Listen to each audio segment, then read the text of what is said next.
بسم الله الرحمن الرحيم وبه نستعين ونصلي ونسلم على من يسمى في السماء بأحمد وفي الأرض بمحمد اللهم صل على محمد وآل محمد وعلى أهل بيته الطيبين الطاهرين اللهم صل على محمد وآل محمد أما بعد السلام عليكم ورحمة الله وبركاته. This is lesson 17.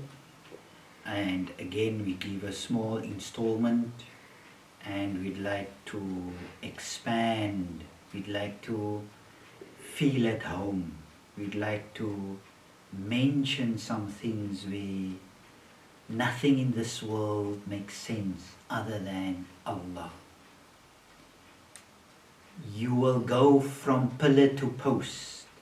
You will run from A, B, C until you end up at X, Y, and Z, X, Y, and Z. But you will always be running and searching. Although that is what we're supposed to do initially. But let us go to a place where there is no searching. And it's a place where there is no place actually. Where there is just peace and contentment and love and compassion, where there is just everything just ease. There is no strife there. There's no struggle there. There's no wanting to know there. Everything just is. Everything is known. There is just peace and contentment and love. And that place, which is not a place, but that state of being is what we want to talk about in lesson 17. Let us look at some of the poems and some of the sayings of our masters who have walked this planet. Let us look at some of the esoteric poems, for example, Niyaz al-Misri, who said, and he has the following poem by saying, I was looking to the right and the left so I could see the face of the beloved. I was searching outside of myself. Little did I know, but the soul was within that very soul. My soul was within the soul of souls. So actually what we have done is you searched or you've looked in the wrong places. Let us look here again at, for example, Dr. Noorbakhsh. His poem, what he says, and love will take you away from yourself and turn you into him without the aid of talent, knowledge and wisdom. He will take the I and the we away from your heart so that the truth will then bestow light upon it and you will become the truth confidant. This is what is meant by Iyyaka na'bud, when we get rid of the ego and you fall in love with the beloved, with Allah. Then anything else, as Hazrat Amir, Hazrat Imam Ali salamullah alayhi says, he says, Adum al-Khaliq, speak there in Khutbatun Shaqshaqiyya, Adum al-Khaliq, the Khaliq, the Creator, became so big in the mu'min, in the believer, in the lover. فَسَغُرَ مَا دُونَهُ فِي أَعْيُنِهِمْ. Anything else other than Allah became what? Saghir, small, not important, not so important, because who? Allah is big, Allah is great, and you fall in love with Allah. That is, the poet, the poetry and the poems and the sayings of our masters. Allah's peace and blessings on all of them. Let us look at another saying, especially in our modern age, where we have their cell phones and millions and billions of us are taking selfies of ourselves. You have mastered the selfie. Now, master the self. And that is what we are afraid of. You never want to look at the one in the mirror. The one in the mirror is what we always run away from. Everything else we occupy ourselves with. But what is important is the one in the mirror. Or as Rumi says, for example, this is all about, getting away from the ego. All of what we are saying today and what we've said in the previous 16, lessons and discussions is about what? To get rid of ourselves. Or as Rumi says, for example, in one of his poems, the Mathnawi Ma'nawi, and we have just an excerpt of his, he says, do not knock on the doors of ordinary houses. He says, your arms are long enough to reach the door of heaven. Again, Allah says, Iyaka na'bud, Him we serve, wa iyaka nasta'in, and only Him we ask. Only Him. Oh, as Rajab Ali Khayyat says, if the eyes work for Allah, it becomes the ain of Allah, the eye of Allah. If the ears work for Allah, it becomes the ears of Allah. And if the hand works for Allah, it becomes the hand of Allah. And that is in his book, The Alchemy of Love, page number 14. He also says, slowly I'm beginning to understand that I cannot see with my eyes, but only with my heart. For so long I've been trying to catch a glimpse of you, staring madly into the middle distance.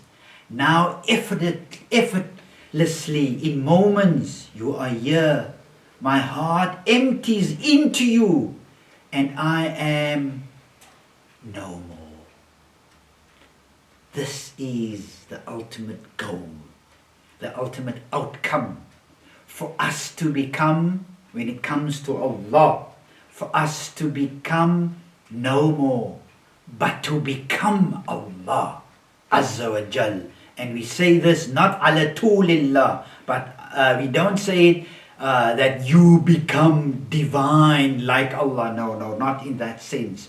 You meld in Allah, where there is no existence or importance for you, though you exist and though you are important when it comes to other people, yes, but not with ego. But when it comes to Allah, it's Allah that's important, and you are but just an iota. Life is very short, so break your silly egos, forgive quickly, believe slowly, truly love, laugh loudly, and never avoid anything that makes you smile. What is this? This is to become divine, to become a sage, to become a Qiddis, a saint, is to become a wali, as we have it in our Islamic terminology. Let us look at another saying. The razor blade is sharp, but can't cut a tree. And the axe is strong, but can't cut the hair. Everyone is important according to his or her own unique purpose. Never look down on anyone unless you're admiring his shoes. This is beautiful, isn't it? Again, you respect others.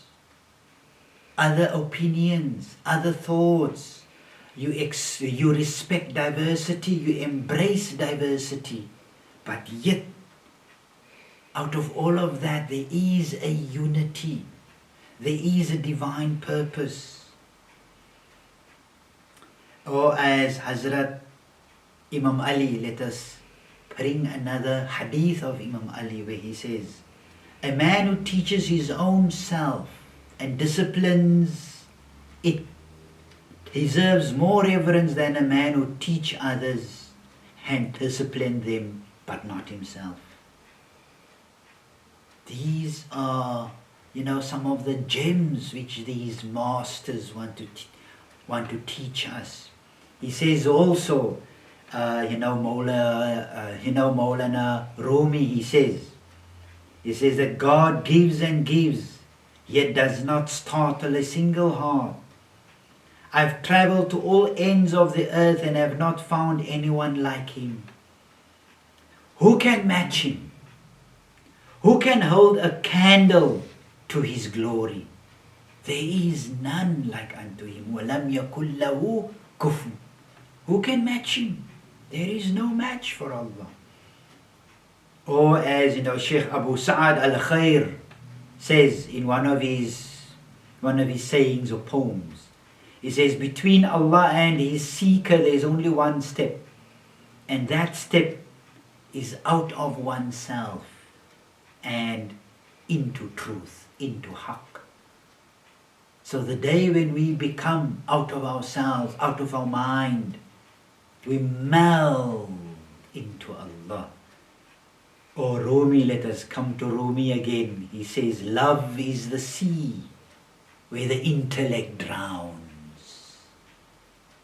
Let us become like this. There is no importance for this. But what is important is to meld, is to blend with Allah, which is love. And there is, as we've said, there is no strife there. There is no struggle there. There is no diverse opinions there that's contradicting or clashing. That world is where we want to be. Rumi again says, my poetry is about Allah, not your ABC and XYZs. My poetry is about Allah. And let us look at another saying. And it is, if you can master and destroy the 13 enemies, then you become a master. Number 1, egoism. Number 2, arrogance. Number 3 is conceit. Number 4 is selfishness. And then greed, lust, intolerance, anger, lying, cheating, gossiping, slandering. You will be ready to fight then the enemy outside. But once you cannot fight yet and not yet victorious on those 13, then that's a problem. Let us look at, for example, Shaykh, Maulana Abdul Qadir Jilani, one of the great masters who walked this dunya, and he is also one of the Sufi masters, and who's buried in Baghdad. And he is the father of the Qadariya Sufi order. And look at what he says. You carry on committing sins. Have you no fear? This is obvious and evident betrayal. This is betrayal. Beware, safeguard yourself. You may be caught unaware when your allotted time is up. So what is he saying? When we commit sins, you go off your track. It is unnatural. It is not organic. The natural state of being is to meld, is to blend, is to obey, is to serve Allah. Is to serve Allah. Or as Rumi says again, fall in love. Forget names and titles. Forget who you think what you think is important to you. Fall in love. There is no titles there. There is no hierarchy or there is no factor of importance there. There is just love. And with this we'd like to conclude lesson 17. What is the message? The message is simple. Fall in love. And fall in love with Allah. Forget anything else. Forget anything else. And let love take you. Let compassion take you where you need to be. But you need to let go of. So beautifully, Allah is teaching us even in the Hajj. When it is king or queen or prince or CEO of a multi-corporate or the poorest of the poor or the leper or the, one who sleeps in the street, doesn't matter who you are. When you go on Hajj, Allah is teaching, take this off. Don't come to Allah with attachments, with wealth. That is not important. What is important is this, the you. What is important? So many times we say, you must forget about you. But at the same time, the you, we refer to the ego you, to the arrogant you, to the egotistic you, to the conceited you. That you need to let go. That that gives you some importance, or whatever clothes, or your bank account, or your status. These are all egos, symbols of ego. Let go of that you. Then come to the original you. The you, when you came into this planet, that original you then come to Allah pure, with no attachments, and see how Allah will teach. And this is what we want to say in conclusion. The teacher will appear when the student is ready. Wassalamu alaikum wa rahmatullahi wa barakatuh.